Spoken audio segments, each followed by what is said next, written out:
Thank you all. Thank you, thank you. Thank you, thank you. So let me say, and I love you back, and I love you back. So let me say, my heart is full today. My heart is full today, full of gratitude for the trust you have placed in me, full of love for our country, and full of resolve. The outcome of this election is not what we wanted, not what we fought for, not what we voted for, but hear me when I say,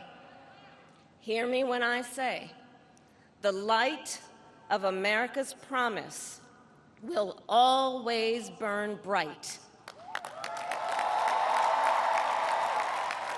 As long as we never give up, and as long as we keep fighting.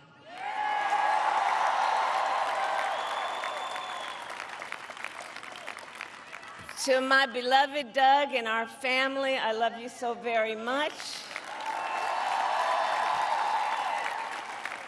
To President Biden and Dr. Biden, thank you for your faith and support. To Governor Walz and the Walz family, I know your service to our nation will continue.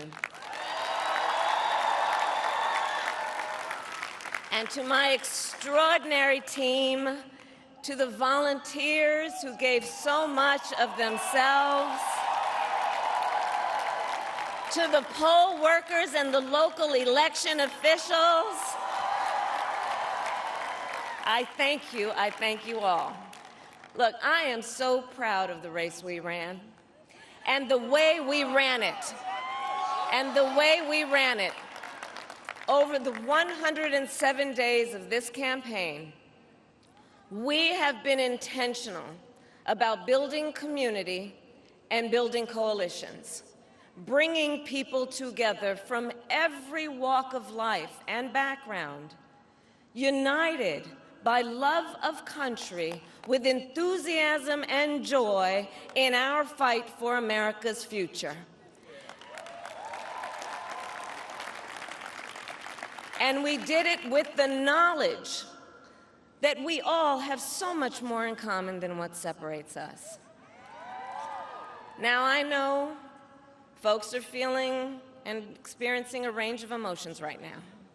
I get it.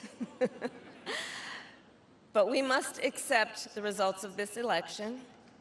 Earlier today, I spoke with President-elect Trump and congratulated him on his victory. I also told him that we will help him and his team with their transition, and that we will engage in a peaceful transfer of power.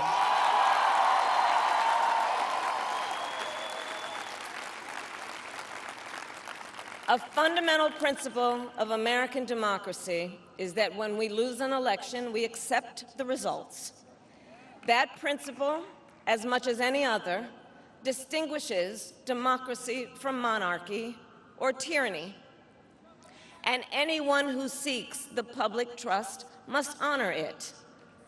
At the same time, in our nation, we owe loyalty not to a president or a party, but to the Constitution of the United States.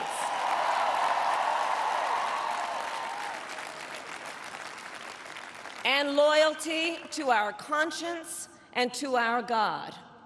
My allegiance to all three is why I am here to say, while I concede this election, I do not concede the fight that fueled this campaign.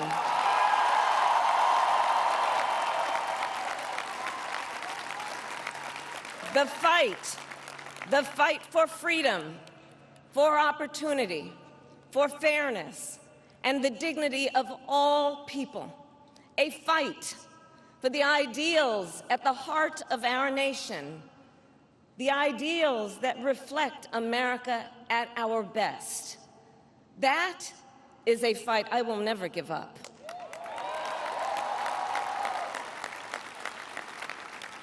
I will never give up the fight for a future where Americans can pursue their dreams, ambitions, and aspirations, where the women of America have the freedom to make decisions about their own body and not have their government telling them what to do. We will never give up the fight to protect our schools and our streets from gun violence.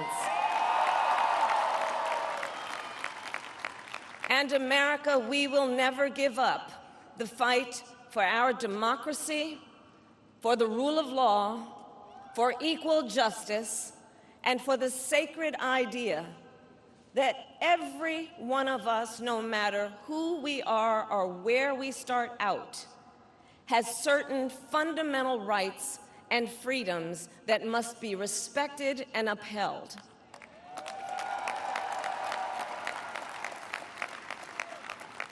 And we will continue to wage this fight in the voting booth, in the courts, and in the public square.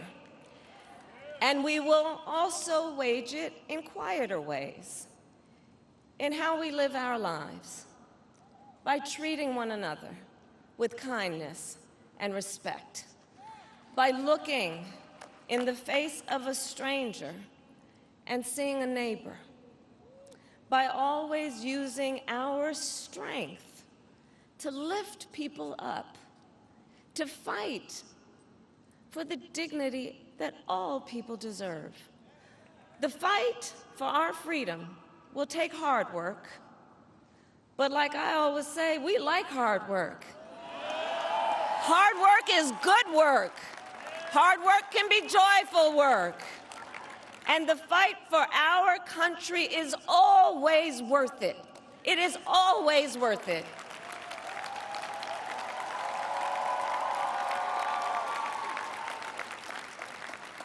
To the young people who are watching, it is, I love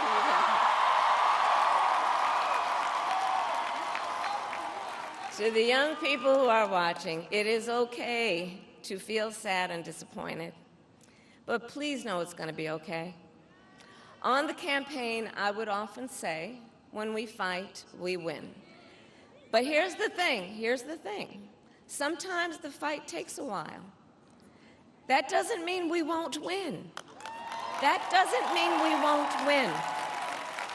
The important thing is don't ever give up. Don't ever give up. Don't ever stop trying to make the world a better place. You have power. You have power. And don't you ever listen when anyone tells you something is impossible because it has never been done before.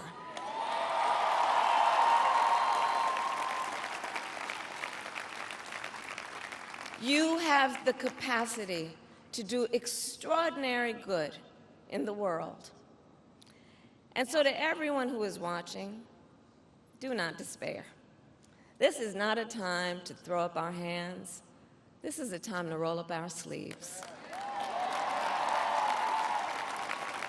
This is a time to organize, to mobilize, and to stay engaged for the sake of freedom and justice and the future that we all know we can build together. Look, many of you know I started out as a prosecutor, and throughout my career, I saw people at some of the worst times in their lives.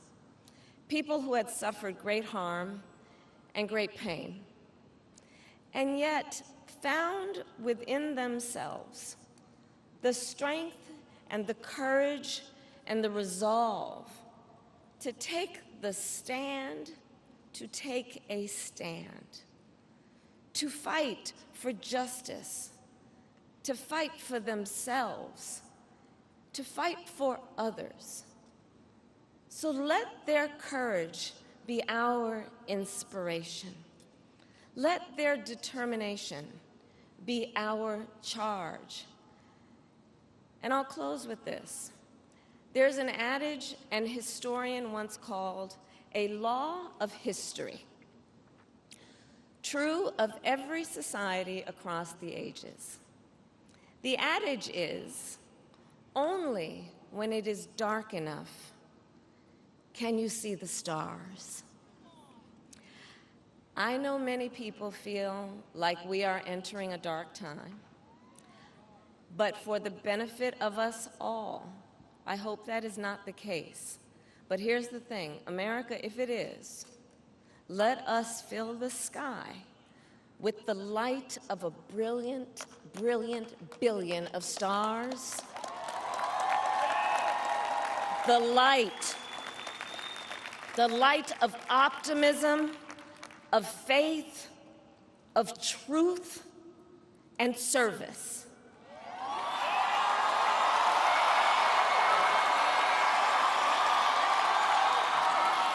HU. And may that work guide us, even in the face of setbacks, toward the extraordinary promise of the United States of America. I thank you all. May God bless you, and may God bless the United States of America. I thank you all.